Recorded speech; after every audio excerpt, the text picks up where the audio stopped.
Empat laki-laki yang paling banyak tanggungjawab dalam dunia ni, antaranya Rasul dan Nabi.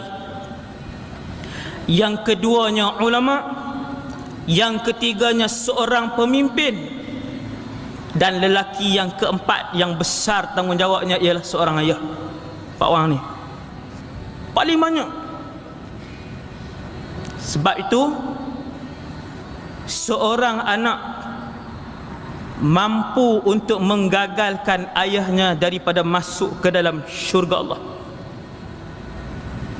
iaitu ketika mana si ayah dia seorang saja mai semayang 5 waktu, ketika mana si ayah dia seorang saja yang menutup aurat, ketika mana si ayah dia seorang saja yang mengaji fardu ain, dia biang anak-anak dia tak mengaji, dia biang anak-anak dia tak kenal Allah, dia biang anak-anak dia tak semayang, dia biang anak-anak dia tidak menutup aurat.